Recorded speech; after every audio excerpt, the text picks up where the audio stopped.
Good morning, everybody. So I got about halfway through everything, and then I needed to make dinner and do bedtime and stuff like that. And so I'm on day 2 of all of my preserving. So I still have lots of pears, and I have lots and lots of cucumbers, and there's a couple little small things over there, but also a friend of ours brought us some tomatoes and a few eggplants that I'm going to be doing up today. I actually decided to just do an eggplant parmesan for dinner, so that takes care of the eggplant. But I'm going to be preserving all day, so join me on day 2. So I'm going to be starting with my cucumbers, and I got more out of the garden just this morning. Just a minute, please, Patrick. I'm doing my video. So I've got more cucumbers from this morning, and I'm going to be rinsing them off, and we're going to be making hamburger slices today. It's a pretty nice way to deal with a lot of pickles.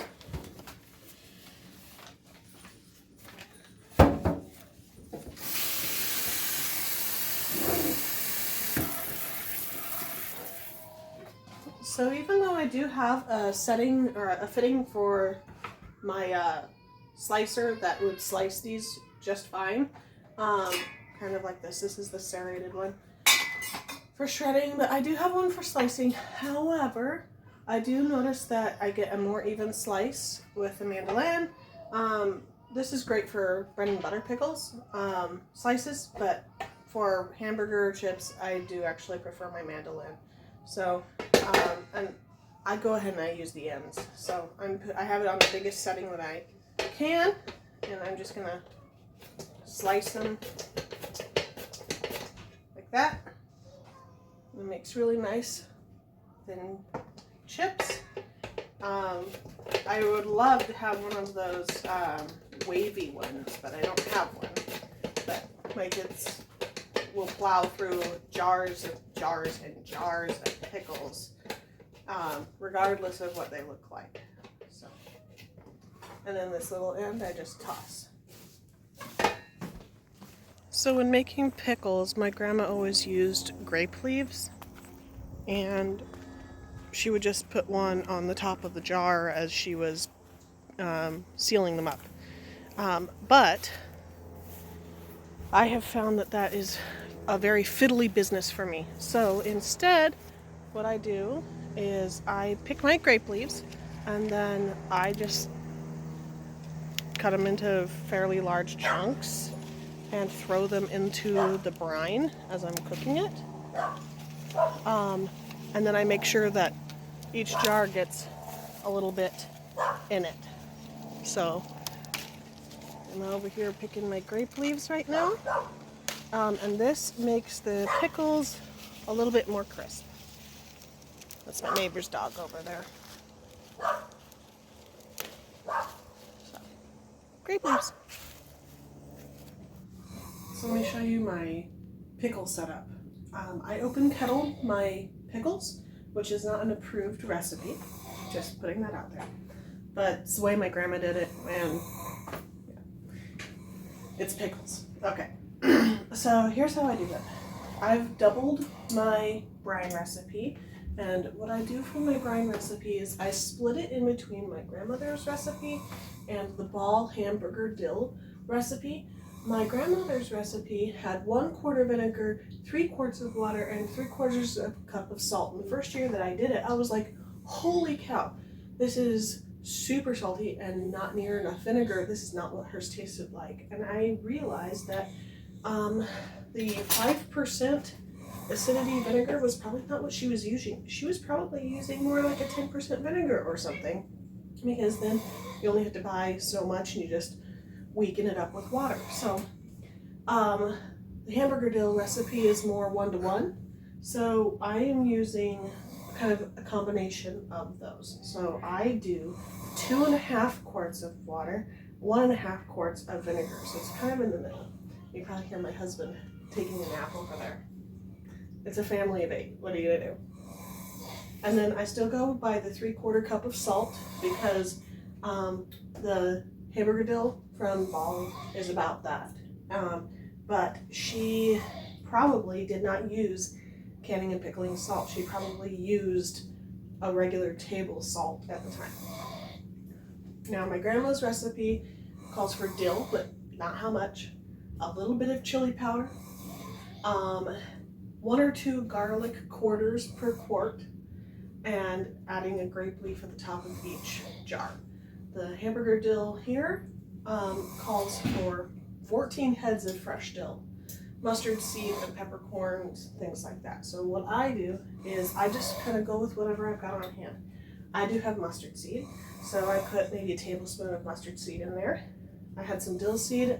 I did grow dill, but I've already made a batch this year and I've used it all up. So dill seed, I had a little under a tablespoon.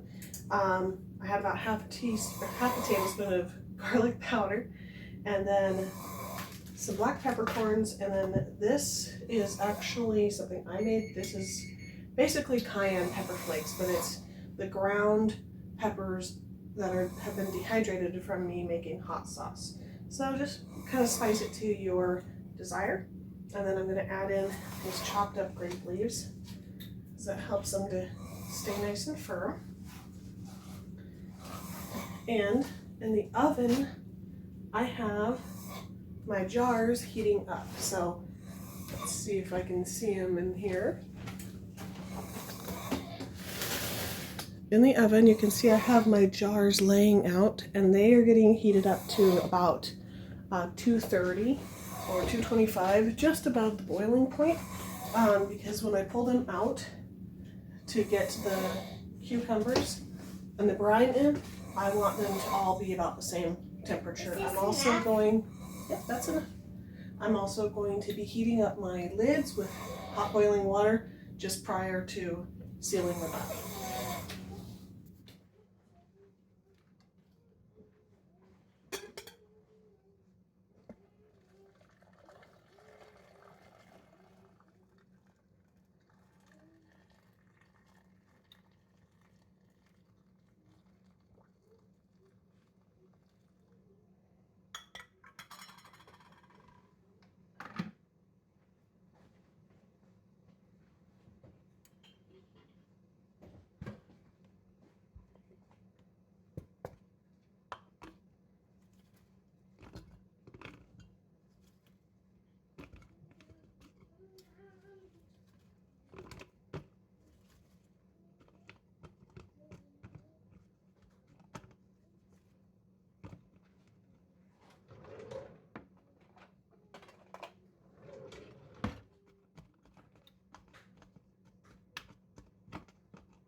Teresa, shush.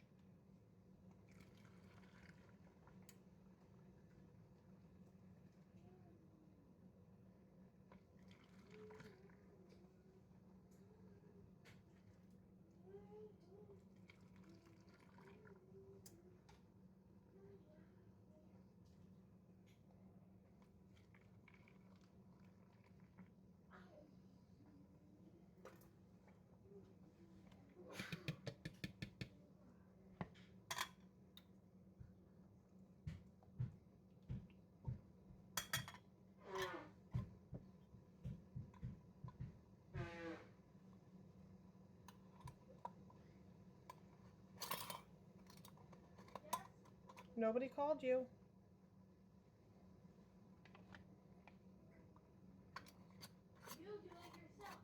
Hey, Anthony, can you stop yelling? I am doing a video.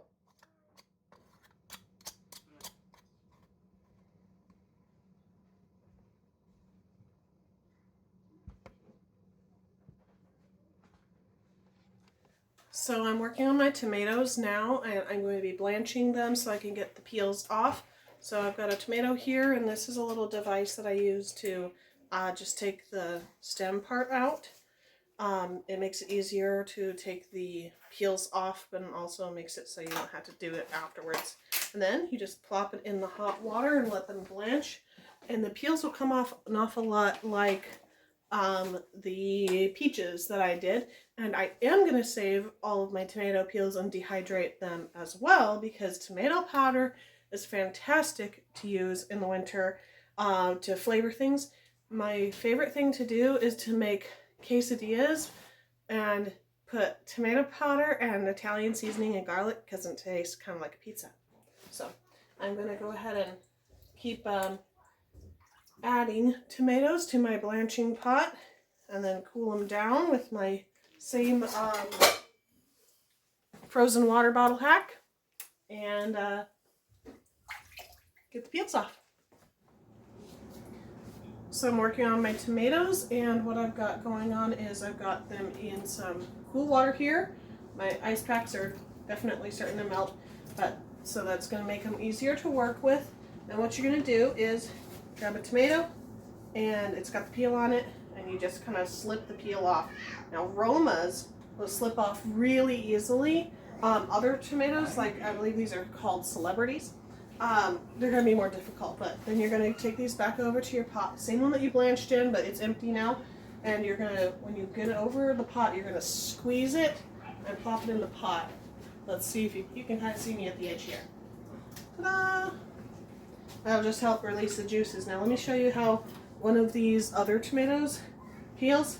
See, it's going to be a little bit harder to do, and you're going to get more flesh with it, which is why most people plant things like Romas or Amish paste or something like that if they're going to be making sauce. But any tomato will make a sauce. And you absolutely can just blend this up with the peels, but you have to blend it very well, otherwise you'll end up with little curly slivers of peels in there, and it's not the most appetizing. So this is how I do it, and we're going to use these peels, so stay tuned for that. So because I'm in a little bit of a time crunch because I have so much going on, what I'm going to do is I'm going to take these out with my straining spoon and pop them into my blender. Blend them up, and then I'll just add the tomato juice from in here until it's the right consistency for a nice basic tomato sauce. And I'll add some salt to taste, and then I'll get ready to can it up. So I pureed my tomatoes, and I had some juice left over, so I went ahead and pureed it as well. It's really runny, but I want to separate the juice from the pulp in there so I can have the right consistency of sauce, and I don't want to waste the juice, so I use one of these. They're originally made for straining down the drain, so you can just toss things, but this is a perfectly unused one that I only use for canning, and it fits right perfectly in my canning funnel, and so this way I can strain things as I pour it. It would help if I had the lid off, of course. So I can just pour it in like that, and then I will have some tomato juice in this quart that I'll can along with everything else, and then all of the solids will kind of stay here, and I'll just mix that in with the tomato puree. So I've got a nice big bowl full of my puree, and I'm just going to season it with some salt. Give it a taste and see if it's ready to put into jars. If it's ready, then it's very simple. You just use your canning funnel and scoop it into jars. So let's see, use this guy. Give it a taste. You'll definitely need more salt, but I'll do that off camera. All right, I'll bring you back when I've got it in jars.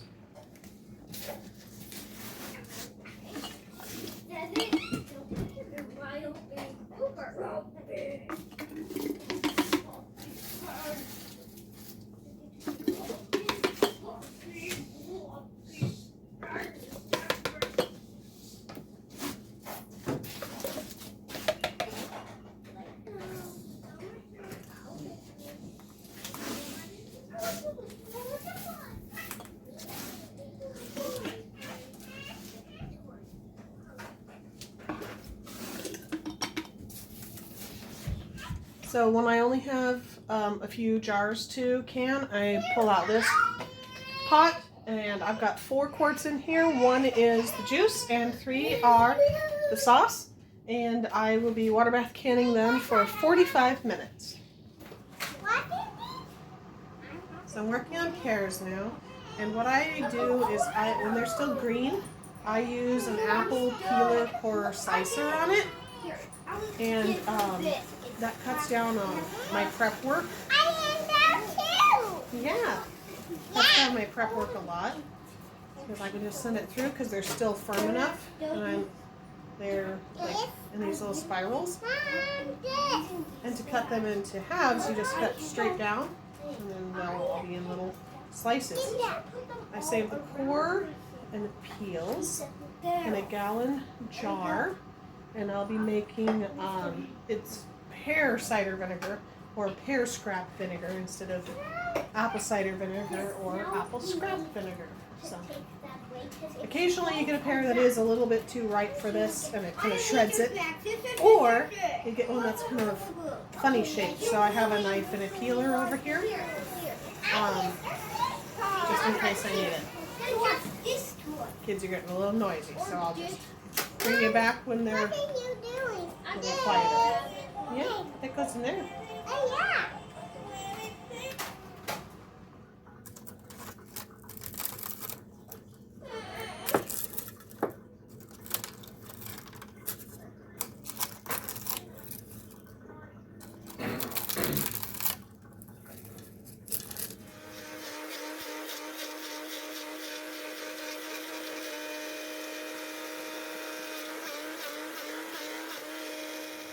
So this jar is sugar on the top and then the peach powder on the bottom. And you just mix it up, and then when you want some peach flavored oatmeal, you just add a tablespoon to your quick cooking oats. And ta-da! Now that I have my dehydrator empty of the peaches, I can put my tomato peels on here. And you do exactly the same as the peaches. You just powder it, and then you can add seasonings if you like, and salt, and like Italian herbs or garlic or whatever. You can make your own little pizza seasoning, which is good on popcorn, or you can just have it for tomato powder, or you can actually turn it into tomato paste just by adding some water. It's also good for like instant, like camping meals if you want to make spaghetti. But you don't want to bring a big jar of heavy sauce. You can bring some dehydrated tomato powder. So I'll just keep packing this on and dry it overnight. So I'm just finishing adding water to my extra light syrup that I use for canning fruit. If I could palette it with just water, I would. But instead I do an extra light syrup. And so I have my little cheat sheet up here.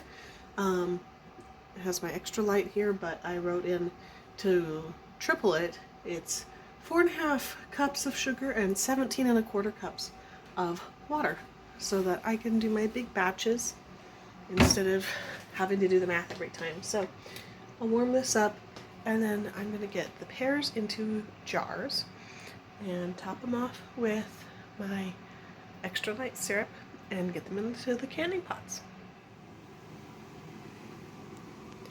At the end of the second day of canning, this is what my kitchen looks like, plus all the laundry that I've been neglecting. Looks like we're gonna have to go on to day 3. Plus a friend just dropped off a whole bunch more stuff, so we're gonna get these pears canned. I got 7 quarts in each of those canners, and pears in quarts processed for 25 minutes. Cheat sheet right there. So once I get them up to boiling, 25 minutes, turn them off, wait for it to cool down, pull them out, go to bed. Maybe clean this up while they're processing.